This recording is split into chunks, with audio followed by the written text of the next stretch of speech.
માં પ્રકરણ નંબર 5 એની અંદર આપણે સ્વાધ્યાય 5.2 એના દાખલા કરવા માટે જઈ રહ્યા છીએ.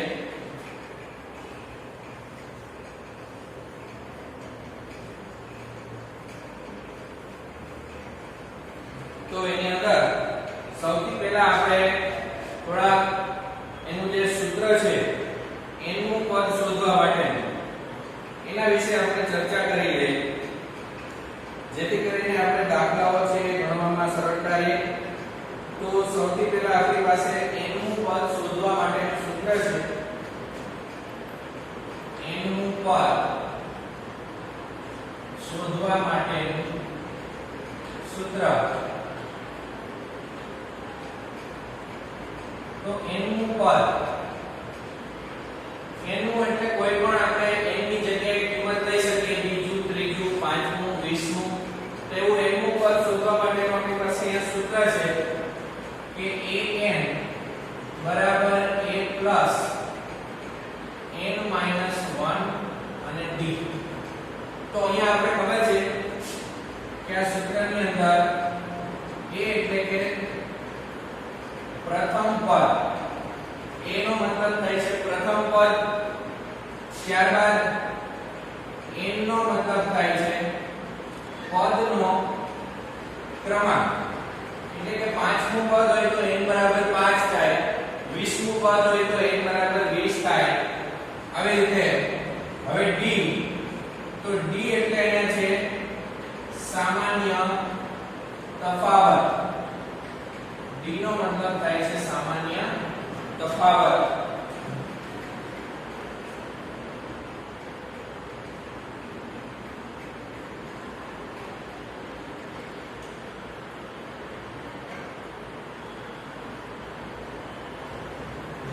તથા an એટલે થાય છે અંતિમ પદ. an ને આપણે અહીંયા કહીશું અંતિમ પદ.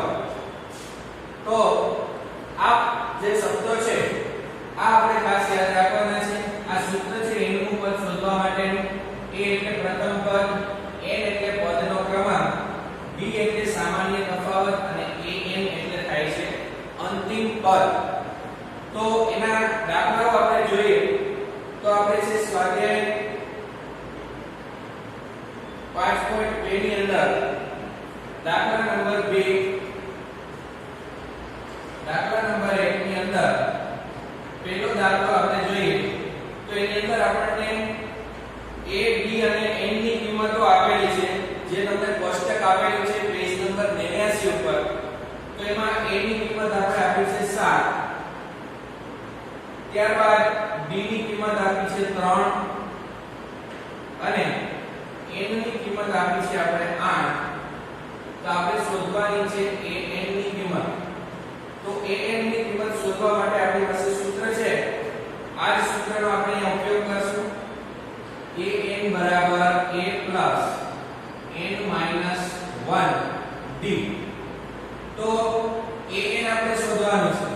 a ની જગ્યાએ કિંમત મૂકશું આપણે 7, n ની જગ્યાએ કિંમત મૂકશું અહીંયાથી 8 માઈનસ 1 અને d ની જગ્યાએ આપણે કિંમત મૂકીશું 3. તો અહીંયા થાય છે 7 વત્તા 8 માંથી 1 જાય તો 7 તેરી 21. તો આપણે અહીંયા an ની કિંમત મળી જશે 21 અને 7 એટલે કે 28. તો આ છે આપણો જવાબ બની જાય. an ની કિંમત આપણને મળે છે 28.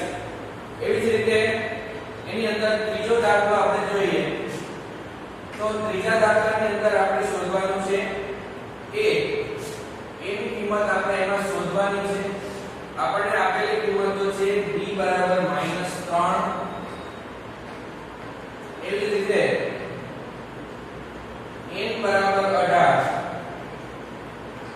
n બરાબર 18 અને આપેલું છે આપણને an બરાબર -5. an ની કિંમત આપેલી છે -5. તો એક સૂત્રની મદદથી આપણે શોધીએ.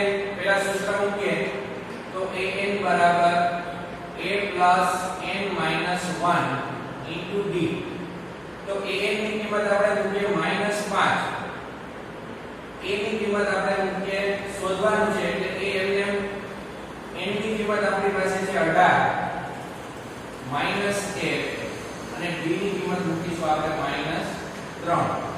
તો જોઈએ અહીંયા -5 બરાબર a વત્તા 18 માંથી 1 જાય તો 17 અને અહીંયા થઈ જશે -3. તો -5 બરાબર a વત્તા 17 તેની થઈ જશે -51. તો અહીંયા થઈ જાય -51 -51 ને આ બાજુ આવવા દે તો +51 થઈ જાય. તો -5 +51 બરાબર 1. તો a ની કિંમત આપણી પાસે થઈ જાય 51 માંથી 5 જાય તો 46. તો અહીંયા આપણને a ની કિંમત મળે છે 46. હવે બીજી વાત કરીએ આપણે અહીંયા તો એનાથી આગળ દાખલા નંબર 5 જોઈએ એનો.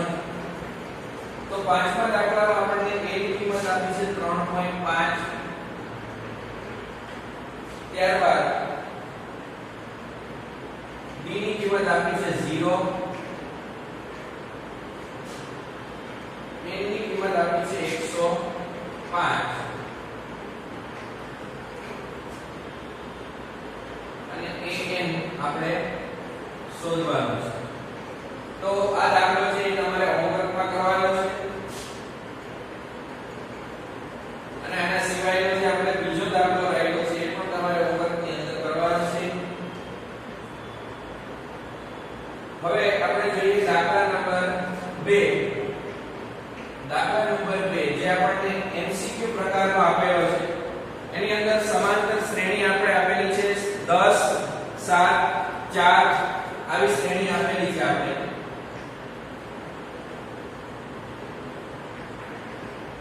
આનો આપણે શોધવાનું છે 30મું પદ. તો આપણી પાસે n માં પદનું સૂત્ર છે. સૌથી પહેલા આપણી પાસે અહીંયા છે a બરાબર 10 એટલે પહેલું પદ, d એટલે એનો તફાવત શોધી આપણે. તો d એટલે 7 માંથી 10 બાદ કરો એટલે આપણી પાસે થાય છે -3. તફાવત બીજામાંથી પહેલું પદ બાદ કરો 7 માંથી 10 જાય તો -3. અને આપણે શોધવાનું છે અહીંયા પદ 30મું. તો 30મું પદ તો પહેલા n માં પદનું સૂત્ર શું મૂકીએ તો an બરાબર a પ્લસ n માઈનસ 1 અને b. 30મું પદ શોધવું છે એટલે n બરાબર મૂકશું આપણે 30. કેમ કે આપણે અહીંયા સૂત્રમાં લખેલું છે n એટલે પદનો ક્રમ એનો નંબર. તો આપણે કેટલાનું શોધવું છે 30મું. તો n ની કિંમત મૂકશું આપણે અહીંયા 30. તો જોઈએ એમાં n ની જગ્યાએ 30 મૂક્યા આપણે તો a n ની બદલે અહીંયા લખશું આપણે a 30 કેમ કે n ની જગ્યાએ મૂકવાના છે 30. તો a 30 બરાબર a પ્લસ n માઈનસ 1 પણ અહીંયા લખશું આપણે 30 માઈનસ 1 અને b એટલે આપણી પાસે તફાવત છે અહીંયા -3 એને આપણે રાખશું કૌંસની અંદર -3. a ની કિંમત પણ આપણી પાસે છે a એટલે આપણી પાસે છે 10. તો અહીંયા લખીએ 10 વત્તા 30 માંથી 1 જાય તો 29 અને અહીંયા થાય -3. તો બનશે અહીંયા 10 અને પ્લસ માઈનસ થઈ જશે માઈનસ 29 તેરી અહીંયા 87. તો 30મું પદ આપણને અહીંયા મળે છે 10 માંથી 87 જાય તો -77. તો આપણને મળ્યું 30મું પદ -77 એટલે જવાબ આવશે C. જવાબની અંદર આવશે ઓપ્શન C -77.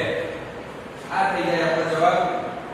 એવો જ એનો બીજો MCQ છે એ જોઈએ તો એ પણ તમારે આવી રીતે કરવાનું છે. આમાં જે આપણે 30મું પદ જોઈએ એના બદલે એમાં આપણે શોધવાનું છે 11મું પદ. એના પછી દાખલા નંબર 3 ની વાત કરીએ આપણે તો એમાં જે ઉડતા પદો છે એ શોધવાના છે.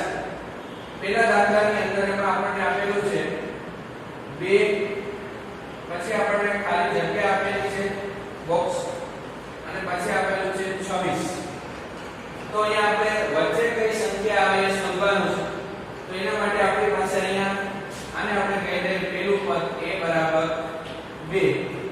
પછી આ બીજું અને ત્રીજું પદ આપણી પાસે છે a3 એ આપણી પાસે છે 26.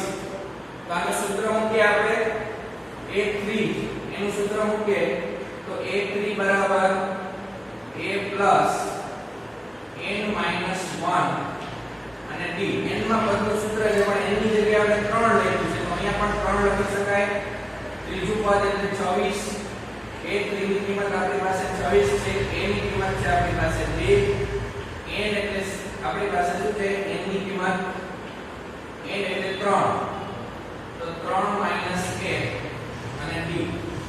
તો 2 ને આ બાજુ લઈ આવો તો 26 ઓછા 2 3 માંથી 1 જશે તો અહીંયા થઈ જશે 2 તો 26 માંથી 2 જશે તો આપણી પાસે અહીંયા આવશે 13 અને આ થઈ જશે 26 માંથી 2 જશે તો અહીંયા 24 અને આ 2 છે એ છેદમાં આવી જાય તો d. તો અહીંયા આપણી પાસે d ની કિંમત બની જાય 24 ના છેદમાં 2 એટલે 12. તો અહીંયા આપણી પાસે જે d ની કિંમત છે એ 12 મળે છે, પરંતુ આપણે અહીંયા શોધવાનું છે વચ્ચેનું એટલે કે બીજું પદ. તો આપણી પાસે બીજા પદનું સૂત્ર છે a plus b.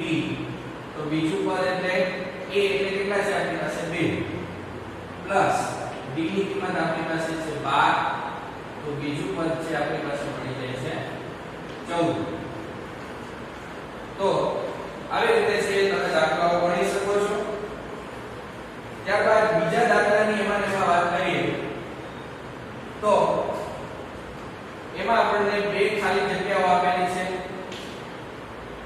13 પછી ખાલી જગ્યા છે અને પછી આપેલું છે આપણને 3.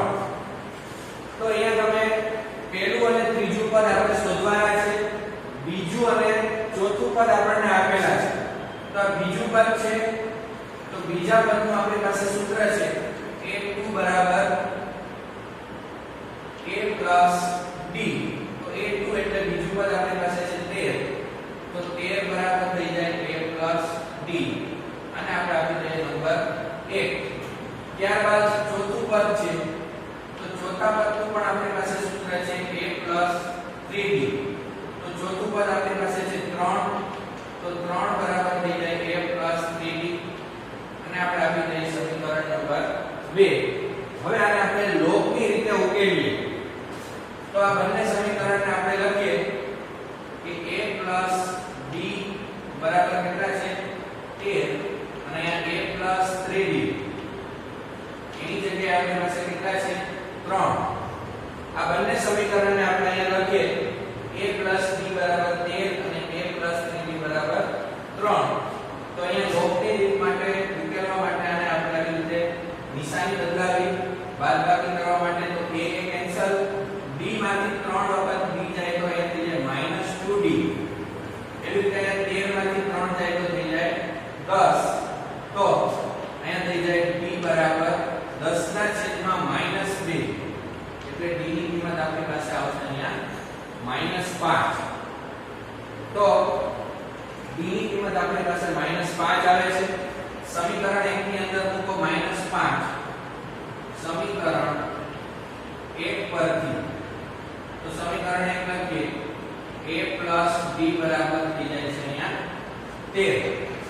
તો એમાં d ની જગ્યાએ આપણે મૂકીએ -5 તો a -5 બરાબર 13. તો a બરાબર થઈ જાય 13 અને 5 18. તો a ની કિંમત થઈ જાય 13 અને 5 આ -5 છે એ સામે જશે તો થઈ જશે 18. તો a અને d ની કિંમત આવી જાય. હવે તમે પહેલું પદ શોધવું હોય તો પહેલું પદ તો તમને મળી ગયું 18 એટલે પ્રથમ પદ મળી જશે 18 અને ત્રીજું પદ શોધવા માટે આપણે મૂકશું ત્યાં ત્રીજા પદનું આપણી પાસે સૂત્ર છે a plus 2d. તો એવી જ રીતે ત્રીજું પદ શોધવા માટે a plus 2d. તો a એટલે આપણી પાસે છે 18 plus 2 d એટલે છે -5. તો 18 અને 5 દુ -10.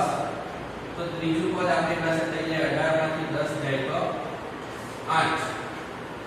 તો આવી રીતે દાખલાઓ છે એ આવા જ છે જે દાખલાઓ બાકીના 3. તો આ દાખલાઓ પણ તમારે આ જ રીતથી કરવાના છે. જે બે પદ આપેલા છે ઉકેલતા જાય એટલે બાકીના બધા જ પદો છે d અને a ની કિંમત ઉપરથી શોધી શકાય છે.